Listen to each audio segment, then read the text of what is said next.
Hər vaxtınız xeyir olsun, dəyərli izləyicilərimiz. Verilişimizin bugünkü qonağı Azərbaycan siyasətində öz mövqeyi və çıxışları ilə seçilən millət vəkili Arzuxan Əlizadədir. Bugün biz Azərbaycan-Türkiyə münasibətləri və regionun siyasi gündəmini, həmçinin Azərbaycan gənclərinin gələcəyi ilə bağlı bir neçə mühüm mövzulara toxunacağıq. Xoş gördük Arzuxan müəllim. Xoş gördük Şəbnəm xanım. Tamaşaçılarımızla salamlaşın və daha sonra mühüm bir neçə mövzularla bağlı Sizi də salamlayıram bir daha Şəbnəm xanım və tamaşaçılarımızı da, izləyicilərimizi də salamlayıram. Arzuxan bəy, hazırki parlamentdə ən prioritet hesab etdiyiniz məsələ nədir? Təbii ki, parlamentin əsas funksiyası qanun yaratma, qanunvericilik funksiyasıdır, qanunverici orqan olaraq və eyni zamanda qanunvericilik prosesində də mövcud reallıqlar, həmçinin müasir dövrün çağırışları nəzərə alınmaqla qanunvericilikdə mütəmadi olaraq yenilənmələr olur, yeni qanunların qəbulu olur, əvvəllər qəbul edilmiş qanunların yenidən yazılması və qəbul edilməsi prosesi həyata keçirilir. Bu baxımdan əsas funksiya təbii ki, qanun yaratma funksiyasıdır, amma eyni zamanda biz proses gedişində millət vəkilləri seçicilərlə mütəmadi olaraq təmasda olurlar və qrafik üzrə ən azı hər millət vəkili mövcud reallıqlar çərçivəsində ayda 2-3 dəfə öz seçiciləri ilə ayrılıqda görüşürlər. Həmçinin təmsil olunduqları komitələrə də müraciətlər olur seçicilər tərəfindən, vətəndaşlar tərəfindən. O müraciətlərə də baxılır, təmaslar olur və daha çox çalışılır ki, indiki mövcud dövr üçün bunu deyirəm, seçicilərlə mütəmadi olaraq təmaslar olsun. Eləcə də dövlət qurumları ilə də təbii ki, seçicilərin etdiyi müraciətlər əsasında mərkəzi və yerli icra qurumlarına, müxtəlif komitələrə, müxtəlif məsələlərlə bağlı dövlət orqanlarına müraciətlər və əlaqələndirmələr, problemlərin həlli, bunlar da hamısı millət vəkillərinin üzərində olan əsas vəzifələrdən biridir. Seçicilərlə görüşlərdə yəqin ki, gənc nəslin nümayəndələrindən də iştirak edənlər olur. Arzuxan bəy, sizcə bugünkü gün gəncliyimiz sizi qane eləyirmi? Və sizə belə bir sual vermək istəyərdim ki, gənclərin siyasətə marağını artırmaq üçün daha çox hansı tədbirlər görülməlidir? Nələri eləmək lazımdır? Mən sizə bir məsələ deyim. Bizim özümüzün gənclik dönəmimiz, tələbə dövrümüz Azərbaycanda müstəqillik uğrunda hərəkat dövrünə təsadüf elədi.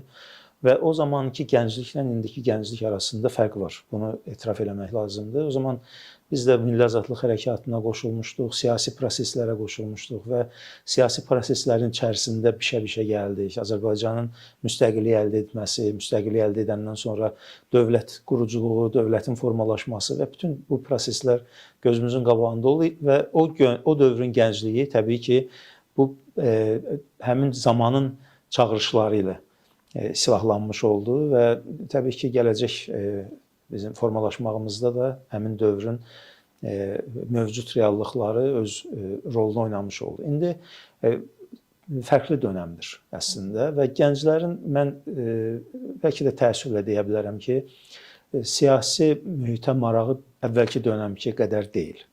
Bunda müxtəlif səbəbləri var, obyektiv və subyektiv səbəblər var. Təbii ki, gənclər gələcək perspektivi harada görürlərsə, orada daha çox meyllənirlər. Bu da təbiidir. Amma bir məsələni də xüsusi olaraq vurğulamaq istəyirəm ki, məsələn, bizim dövrün gəncliyi ilə indiki dövrün gəncliyi arasındakı ən böyük və belə yaxşı hesab elədiyimiz fərq ondan ibarətdir ki, hazırki gənclər müasir dövrün tələblərinə müvafiq olaraq daha belə müasirdirlər, fikirləri ilə, yeniliklərə daha çox əlçatanlıq baxımından, yeni texnologiyalara əlçatanlıq baxımından daha hesab edirəm ki, intellektual səviyyələri yüksəkdir. Bu da təbiidir. Zaman inkişaf edir və inkişaf eləyən zaman çərçivəsində də gənclərin intellektual səviyyəsi də təbii ki, artır. Həyata baxış bucaqları da fərqlidir təbii ki. Gənclər üçün bilirsiniz, əslində orta nəslin və yaşlı nəslin nümayəndələrinin üzərinə düşən əsas vəzifələrdən birincisi ondan ibarətdir ki, gəncliyimiz üçün yaxşı şərait yaradıq. Gənclərimiz daha öz potensiallarını, imkanlarını reallaşdırmaq imkanları əldə eləmiş olsunlar. İş problemləri olur, gənclərimizin bizə edilən müraciətlər içərisində kifayət qədər çoxdur. İşsizliklə bağlı problemlə müraciət edirlər. Öz ixtisaslarına uyğun işlərlə təmin olunmalarında müəyyən problemlər olur. Həmçinin gənclərimiz müasir dövrdə o deyək pillələrlə inkişaf eləmək baxımından da daha elə bir sahələrdə fəaliyyət göstərməyi hədəfləyirlər ki, karyeralarında daha sürətlə irəliləyə bilsinlər. Bütün bunlara əlçatanlığı təbii ki, təmin eləmək üçün çox ciddi işlər görülməlidir qənaətindəyim. Təbii ki, bugünkü gün belə deyək, təhsil sahəsində özünü inkişaf elətdirən bizim bir çox gənclərimiz var. İdman sahəsində olan gənclərimiz var, amma çox təəssüflənərək bildirmək istəyirəm ki, sosial platformalarda öz gələcəklərini qurmaq istəyən gənclərimiz var və elə sizin də dediyiniz o karyera olaraq düşündüklərini sadəcə sosial platformalarda, belə deyək, bloqeri, tiktoker olaraq həyata keçirmək istəyirlər və bir-birlərinə mən düşünürəm ki, yaxşı örnək olmurlar. Bu da müasir dövrün görünür ki, o reallıqlarıdır əslində. İndi blogerlər, biz bir mənalı demək olmaz ki, blogerlik fəaliyyəti ilə məşğul olanların hamısı nəsə daha ziyanlı deyək, işlə məşğuldurlar. Təbii ki, yenilikləri, müasir dövrün çağırışlarını insanlara çatdırmaq baxımından da uğurlu fəaliyyət göstərən blogerlərimiz var. Amma təəssüflər olsun ki, sosial şəbəkələrdən daha çox zərərli vərdişləri, bizim xüsusilə də adət-ənənələrimizə, mentalitetimizə uyğun olmayan çağırışları təlqin etməyə çalışan blogerlərimiz də var. Bu bir mənalı olaraq qəbul edilməzdir. Hətta yaxınlarda parlamentdə bir qanun da qəbul edildi. Sosial şəbəkələr üzərindən cəmiyyətə açıqcasına hörmətsizlik ifadə edən, eləcə də belə əxlaqımıza uyğun olmayan ifadələrlə və hərəkətlərlə gündəmə gələn blogerlər, sosial şəbəkələrdən istifadə edən şəxslərin cəzalandırılması ilə bağlı bir qanun layihəsi də daxil oldu və qəbul edildi. Bu da vacib şərtlərdən biridir. Çünki gənc nəslin təlim tərbiyəsi və bu fonda da adət-ənənələrimizin təbii ki, önə çıxarılmaqla təlim tərbiyəsi və gənc nəslin bizim genofondumuzda vacib elementlərin gələcək nəslə ötürülməsi baxımından gənclərimizin silahlandırılması bu vacib məsələlərdən biridir. Ona görə də zərərli vərdişlərdən uzaq olmaq, adət-ənənələrimizə uyğun olmayan çağırışlar etmək heç bir halda qəbul edilən deyil və bunu bəzən təəssüflər olsun ki, çağırışlarla yox, inzibati qaydada qadağalarla aradan qaldırılmağa ehtiyac olur deyə belə qanunların da qəbul edilməsi təbiidir. Sizin şəxsi fikrinizə əsasən Azərbaycanda indiki gənclər həssasdırmı, yoxsa güclüdürmü sizin gəncliyinizdə, yəni o devrin gəncliyi ilə müqayisə eləsək? Həssas hesab eləmirəm ki, fərqli bir dövr yaşayırıq ki, əvvəllər gənclər həssas deyildilər, indi daha həssasdırlar. Amma güclü olmaq baxımından da baxır hansı sahədə. Mən hesab edirəm ki, Azərbaycan gəncliyi kifayət qədər güclüdür. Sözün açığı, indi reallıqlardan əgər çıxış eləsək, mən təəssüflə qeyd etmək istəyirəm ki, son dövrlərdə, müəyyən bir dövr ərzində televiziyalarda xüsusilə aparılan o vətənpərvərlikdən kənar verilişlər, bir çox hallarda əxlaqımıza, mentalitetimizə uyğun olmayan verilişlərin aparılması bizdə müəyyən bir təsəvvür formalaşdırmışdı ki, gənclərimiz yaxşı ruhda maarifləndirilmirlər. Amma 2020-ci il İkinci Qarabağ savaşı ərəfəsində xüsusilə də iyul hadisələrindən sonra məndə şəxsən təsəvvürümdə tamamilə ciddi dəyişiklik oldu və biz gördük ki, bizim gənclərimiz sözün həqiqi mənasında vətənpərvərdirlər, vətənlərini sevirlər, qəhrəmandırlar və o gəncliyin əldə etdiyi uğurlar sayəsində Azərbaycan dövlətçiliyi bu gün ayaqlar üzərindədir və bizim o gənclərimiz, o gənclər ki, bir çoxları Qarabağı görməmişdilər, bir çoxları bu problemləri, biz yaşadığımız həmin dövrün problemlərini bilmirdilər, amma həmin gənclər Qarabağı geri qaytardılar, həmin gənclər qəhrəmanlıq nümunələri göstərdilər və ona görə də mən hazır müasir gənclərimizlə bağlı çox nikbin notlarda danışıram hər zaman və qəhrəmanlıq əslində ola bilər, istənilən insanın içərisində bir qəhrəmanlıq yata bilər. Məqamı çatanda üzə çıxır və məqamı çatdı. 2020-ci il 2-ci Qarabağ savaşında o gənclərimiz sözün həqiqi mənasında qəhrəmanlıq nümunələri göstərdilər və bu gün biz o şəhidlərimizə Allahdan rəhmət diləyirik təbii ki.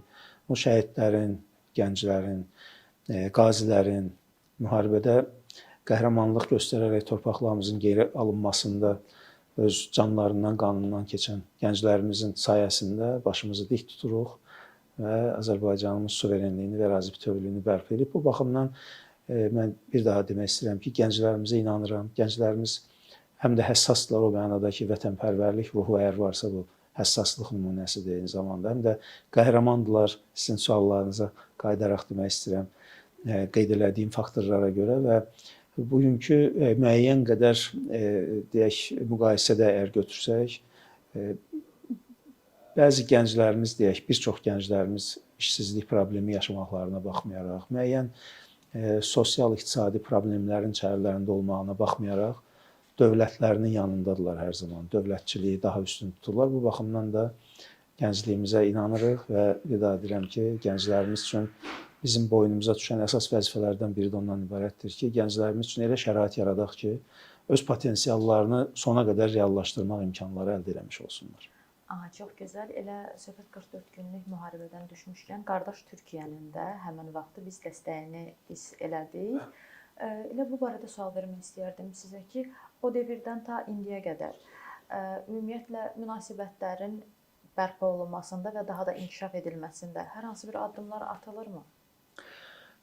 Biz qardaş Türkiyə Cümhuriyyəti ilə dünyada analoq olmayan qardaşlıq, dostluq münasibətlərindəyik. Yəni bu təkcə müttəfiqlik deyil, bu qarşılıqlı əməkdaşlıq deyil. Bu sözün həqiqi mənasında qardaşlıq nümunəsidir və xüsusilə də ən çətin dövrlərdə biz bu qardaş dəstəyini hiss elədik. Paralel olaraq Azərbaycanın da mütəmadi olaraq qardaş Türkiyəyə dəstəyi olubdur. Və məqamı çatanda Azərbaycan olmadığı yerdə Türkiyənin dövlət rəhbərləri Azərbaycan mənafelərini müdafiə ediblər. Türkiyə rəsmiləri olmadığı yerdə Azərbaycan prezidenti və digər rəsmilərimiz qardaş Türkiyənin mənafelerini müdafiə ediblər. Bu baxımdan bu dostluq əbədidir. Çünki tarixi köklərə əsaslanır, biz eyni millətin nümayəndələriyik və zamanında eyni bir toplumun nümayəndələri olaraq da bu günləri fərqli dövlətlərdə yaşamağımıza baxmayaraq, bütün strateji hədəflərimiz də eynidir əslində qalanda və xüsusilə də 2-ci Qarabağ savaşında biz qardaş dəstəyini gördük. Növbəti dəfə Türkiyə Azərbaycanın yanında oldu. Bizə siyasi və mənəvi dəstəyini əsirgəmədi. Və 2-ci Qarabağ savaşından sonra da Azərbaycan və Türkiyə arasında Şuşa bəyannaməsi imzalandı 2021-ci ilin iyunun 15-də və bu bəyannamə ilə o vaxta qədər Azərbaycan-Türkiyə münasibətlərində müxtəlif sahələrdə imzalanmış strateji müttəfiqlik haqqında və sair tərəfdaşlıq haqqında sənədlər də daxil olmaqla təhsildən, səhiyyədən tutmuş ta müdafiəyə və xarici siyasətə qədər bütün məsələləri uzlaşdırmaqla bir sənəd paketi ortaya qoyuldu və təbii ki, təkcə sənədlərlə ifadə olunmur bizim münasibətlərimiz. Bu gün də o münasibətlər artan dinamika üzrə inkişaf etməkdədir. Bu gün də Azərbaycan və Türkiyə eyni platformada həm iki tərəfli münasibətlər baxımından, həm də çoxtərəfli münasibətlər baxımından Türk Dövlətləri Təşkilatı formatında da əməkdaşlıq etməkdədirlər və bu qürur vericidir təbii ki. Türk Dövlətlər Təşkilatı bu gün bütövlükdə təkcə Azərbaycan və Türkiyənin deyil, bütövlükdə Türk dünyasının birgə fəaliyyət göstərdiyi bir platformadır və qürur vericidir ki, bu platformanın əsası da Azərbaycanda qoyulubdur zamanında. Naxçıvanda 2009-cu ildə Azərbaycan, Türkiyə, Qazaxıstan və Qırğızıstanın təsisçiliyi ilə, ondan sonra Özbəkistan və digər türk dövlətləri də müşahidəçi qismində olsa da daxil olubdular və bu proses getməkdədir və bu prosesdə Türk Dövlətlər Təşkilatının bugün əsas dominant qüvvələri, əsas lokomotivi də Azərbaycan və Türkiyədir. Bu baxımdan da bizim münasibətlərimiz ən üst səviyyədədir. Bugün xarici siyasətlərimizdə də uzlaşma yəni fəaliyyətdədir. Eyni zamanda bütün sahələr üzrə biz Türkiyə ilə münasibətlərimizin o qardaşlıqdan da artıq səviyyədə formalaşmasına maraqlı olmuşuq. hər iki dövlətin dövlət maraqlarına və milli maraqlarımıza xidmət edən məsələdir və mən əminəm ki, bu dostluq, qardaşlıq əbədidir. Eyni zamanda Azərbaycan Milli Məclisi ilə Türkiyə Böyük Millət Məclisi arasında da bir qarşılıqlı münasibətlər ən üst səviyyədə inkişaf etməkdədir. Mütəmadi olaraq dostluq qrupları fəaliyyət göstərir. Həm Azərbaycan parlamentində Azərbaycan-Türkiyə dostluq qrupu var, eyni zamanda Türkiyə Böyük Millət Məclisində Azərbaycanla dostluq qrupu var və həm bu dostluq qrupu üzvləri olaraq Milli Məclis üzvləri, eyni zamanda dostluq qrupundan kənar da təbii ki, Milli Məclis üzvləri, deputatlarımız mütəmadi olaraq qarşılıqlı səfərlərlə bu münasibətləri, dövlətlərimiz arasındakı münasibətlər bir qədər də sıx olmasında əhəmiyyətli rol oynayırlar və təbii ki, necə ki, dövlətimizin, dövlət qurumlarımızın üzərinə düşən vəzifələrdən birincisi ondan ibarətdir ki, qardaş Türkiyə ilə münasibətlər ən üst səviyyədə inkişaf eləsin. Eləcə də parlament üzvləri olaraq da biz öz üzərimizə düşən vəzifələri təbii ki, çalışırıq ki, layiqincə yerinə yetirək və qardaş Türkiyənin Milli Məclis üzvləri ilə, Ali Məclisin üzvləri ilə, deputatları ilə Azərbaycan Milli Məclisinin üzvləri arasında münasibətlər hesab edirəm ki, ən üst səviyyədədir və şəxsi zəmində də dostluq münasibətləri, nümunələri kifayət qədər çoxdur. 2026-cı ildə hər hansı bir layihələr planlaşdırılırmı? Mütəmadi olaraq, yəni qarşılıqlı fəaliyyət istiqamətləri müəyyənləşdirilir. Parlamentin ilk iclasında, il başlayanda ilk iclasında növbəti qarşıdakı il üçün həm bütövlükdə parlament, eləcə də komitələr iş planlarını təsdiq edirlər və bu iş planlarının içərisində təbii ki, qardaş Türkiyə ilə də münasibətlərin və birgə əməkdaşlıq platformasının qəbulu və gələcək planlarla bağlı müxtəlif sahələr üzrə əməkdaşlıq nəzərdə tutulubdur. Sizə təşəkkürümü bildirirəm.